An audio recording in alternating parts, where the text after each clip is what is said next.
So hello there and welcome to Active Ideas. This is a video about Garmin's next endurance watch. I'm running this summer spine race 2023, so yeah, really excited to see what Garmin does next. So let's dive into it. Now, first of all, I want to explain that I'm a big fan of the community. I watch channels such as Chaser Summit, and even back in the day, you had Active JR, you had Riznos, Fit Gear Hunter's cool as well. But I just want to explain that this video is not about showing you some leaked factory images of, the crazy new watch. I don't think it's fair, and obviously it spoils the excitement, and that's something that I definitely want to keep. So you might be asking, what is this video about then? So this video is about a fan of Garmin who is, active on the forums, whether that's Garmin forums, whether that's, the Facebook 955 group, or DC Rainmaker's blog. And I've gathered information that I've seen from there and kind of collated it all together and brought it for you guys in this video. Also, this video is going to include information from the market. What does that mean? So what has Garmin already done with their products line, and how can I use that information to project what they're going to do in the future? And also, what are their competitors doing? I mean, we've got Coros doing some crazy things now, and you've also got brands such as Apple and their brand new shiny Apple Watch Ultra, putting a little bit of pressure on Garmin to diversify, I guess, their products. Lastly, this video is also going to be about what I personally want to see Garmin do with the endurance product line. So first of all, what are these endurance watches? And let's not beat around the bush. It's very obvious to know what Garmin are going to potentially call the next watches. I mean, I have the iPhone 14 here in my hand, and I expect to buy the iPhone 15 in September. So what are the endurance watches? Well, we're talking about the Forerunner 965. We're talking about the Fenix 7 Plus, or maybe the Fenix 8, and we're also talking about the Enduro 3. These are the watches that I'm kind of thinking about when I talk about the things I'm about to talk about. So before we get into the watches, let's just dive into the competition and what technology is out there. So obviously, as I alluded to earlier, Apple have come out with the Apple Watch Ultra, and I wasn't the biggest fan of that watch. You can see my review of it on this channel, but what it did to the average public who are looking to get into the Ultra scene is that if you've got a 955 on your wrist with a trans-reflective memory and pixel display, it already sounds like it's from the 1970s. And I did the Google search, and I think the calculator with, that memory in pixel display screen come out in like the 1970s. So it's old technology.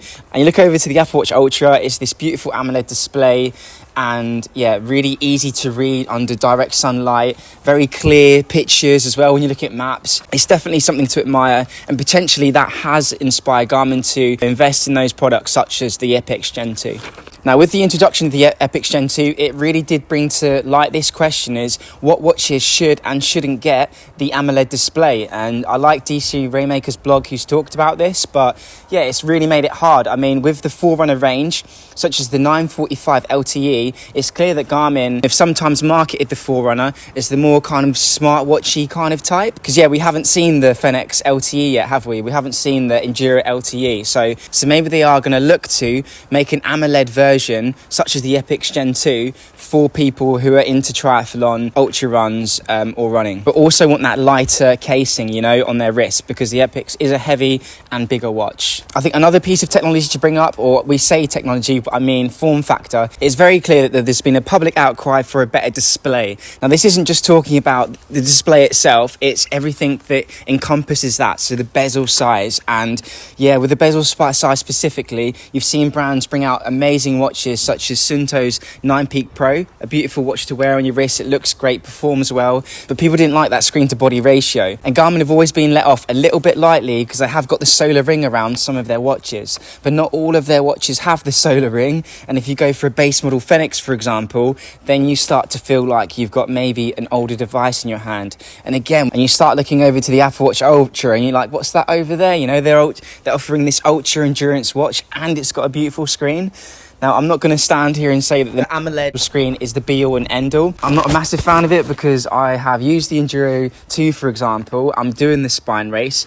Click subscribe if you want to see me give that a go. The summer spine race, and the Enduro 2 is not a watch where you have to worry about battery life. The Enduro 2 is something that you can keep on your wrist for 30 days plus, literally months, train like an animal, and then it's the type of watch you lose your leads for because you haven't charged it in so long. So what I'm getting at with all this is that Garmin have already ticked that battery life box. And I guess it's time for them to take a stand back and say, what should we do to appeal to the market? Because they are already so far ahead in the navigation. They're so far ahead in the training analytics. And yeah, maybe the screen, when you take a step back and look objectively at their range, is something that needs to be improved, whether that's making AMOLED or making the bezels better. So on to the next bit of technology. The next bit of technology is that Garmin have just released and I've got it written down here, hybrid Vivo Move Trend, and it has Qi charging. So Qi charging means that you can pop it on a wireless charger and it charges up.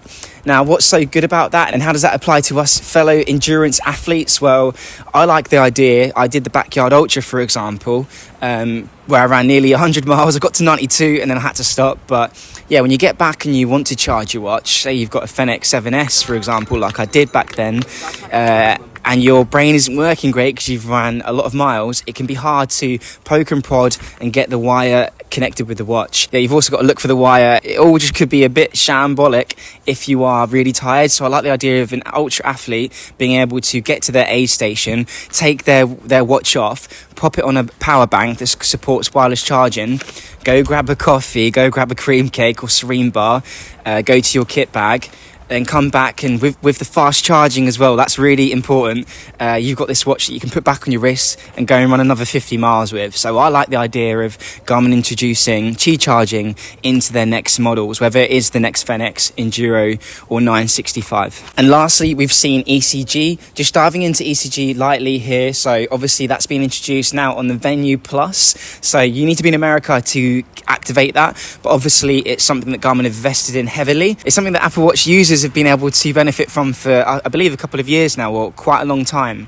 One thing I found that Apple didn't do, which maybe Garmin could market from, is that I think a lot of athletes have lower heart rates, and I'm one of them. So the Apple Watch, once your heart rate goes below 50, it can't detect things like arterial fibrillation and things like that. So yeah, you're getting this ECG feature on Apple, but if your heart rate's too low, you can't use any of it. So yeah, maybe Garmin can offer a few more features to athletes who actually probably have a lower heart rate than the general public. So I've just come back to record because I nearly forgot. So other features that need to come. So the Venue 2 Plus, as well as the ECG, also introduced this speaker and the microphone. And I think what's so great about the speaker is that you can play things out loud. So yeah, when I'm doing my little yoga session in the morning, just to press play and play some music off the watch will be really cool. It's not a game changer, but it's just different. It's really cool. And also that speaker can be used for, oh yeah, the Apple Watch Ultra, SIREN. So yeah, you've got this SIREN feature now for emergencies. Again, linking it back now to the outdoor recreational platform. Another really cool feature to attract female athletes who are like, yeah, I can keep myself safe when I'm out on my runs with this new speaker function that has a really high 80 decibel rating, for example.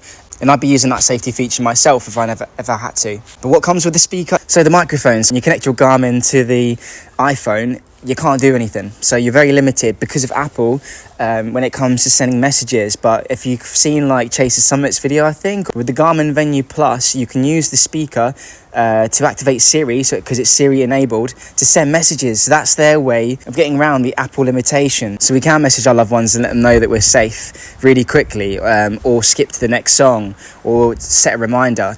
There's been so many times, I must admit, I loved this thing about the Apple Watch. When I was going out for a run for my 5K, and I don't know if you have the same experience, but doing these ultra runs or this ultra training can be very good for the body and soul, and you come up with these amazing ideas. So I love going out for a run and going, I never thought of that, it's a great idea. And on the Apple Watch I could go, hey Siri, set a reminder for this idea, and it was just done, and I'm on my watch, and then I can let that thought go. So it's a really good cleansing process, but very productive as well. And last of all, I cannot forget this, but I did, so I'm back to film, is the flashlight. So yeah, I did use the Enduro 2 for many months. I bought it on day one, to be honest, and I had it up until nearly Christmas. The flashlight was a game changer, and they definitely need to bring that to more models, because again, the Enduro 2, the Fenix 7X, they are a little bit too big for a lot of females and a lot of men like me who are only 5'7" and have tiny wrists. So yeah, having that feature was unbelievable. I went camping in the Peak District, and you can see the vlog on this channel, and I just used my Enduro 2 to keep me going through the dark, through the night, with no other external lighting. It was perfect for getting around when there was no lighting in our little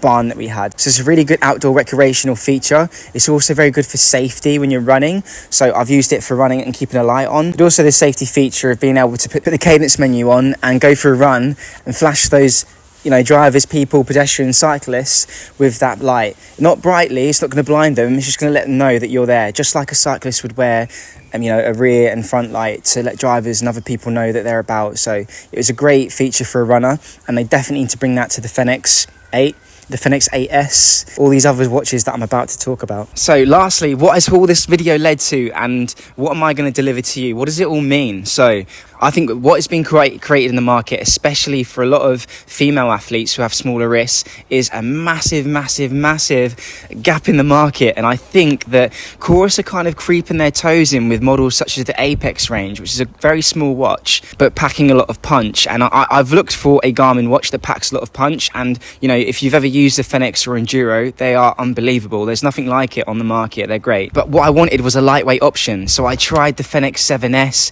and it was just too small. I believe the Fenix 7S is 42 millimeters, and also with the nylon strap it's 47 grams, so really lightweight. Yeah, I tried the 6X and also the Enduro 2, so this is 51 millimeters, and now we're getting towards the 70 gram range. So it just seemed it was all or nothing. So I thought, okay, well, why don't I try a 955 then? That's a good size for my wrist. I tried the 955, and you can check out my video and see how that went. And basically, I think it's still just a little bit too big at 47 millimeters, and also it's not considered the outdoor recreational range. So yeah, basically we need to create a watch that suits the outdoor recreational people, is lightweight, and is the perfect sweet spot. What does that mean? Well, the sweet spot is 45 millimeter screen. That's what we want, I reckon, to fit a lot of people's needs, because the Fenix 7S is too small, and the Fenix 7 for a lot of people still is too big.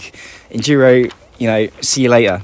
The sweet spot is 45 grams. Now, if they ship this watch that I will reveal the title of soon, with an ultra fit band, they can definitely get it at 45 grams with 45 millimeters worth of casing. So I just think that's a really cool thing that they're going to tally up, and yeah, you got the same number. I don't know, maybe that's just me being OCD. It needs to have a memory and pixel display, because we want the battery life. This is outdoor recreational here, and maybe that's something that the 965 LTE AMOLED, you know, prophesizing here is steering away from. Maybe that's always been steering away from it since way back when the 945 LTE come out, and maybe that isn't the watch for us endurance athletes anymore. What we want is the polymer casing.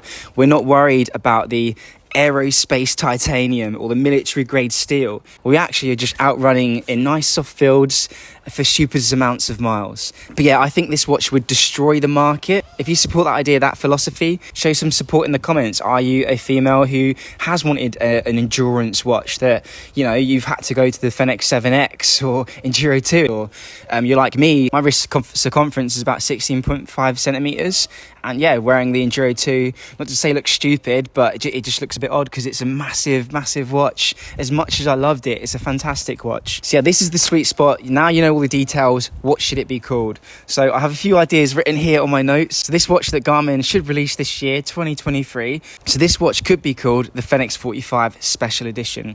Why? Because it's 45 millimeters, the sweet spot. It's 45 grams, the sweet spot. And yeah, it's a special edition because it's a Fenix and polymer that's never been done before.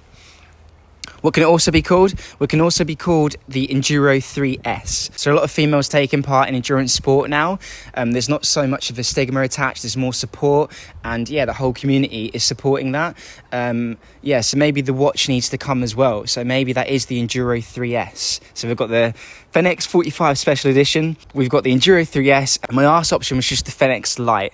And I think just as a tech community, we've been moving away from that Lite. You as a consumer think you're getting less because it's this Lite version. So yeah, these are my three ideas. Fenix Lite, Fenix 45 Special Edition, and Enduro 3S for this new product line watch to fill the massive gap in the market. So Garmin, if you are watching this video, I hope you enjoyed it, and I hope I stayed above board as well. That was always the planning intention. I am a big fan. And yeah, my endurance friends, that is the watch that I think you will love and you will need. So yeah, if you agree with me, drop the comment down below.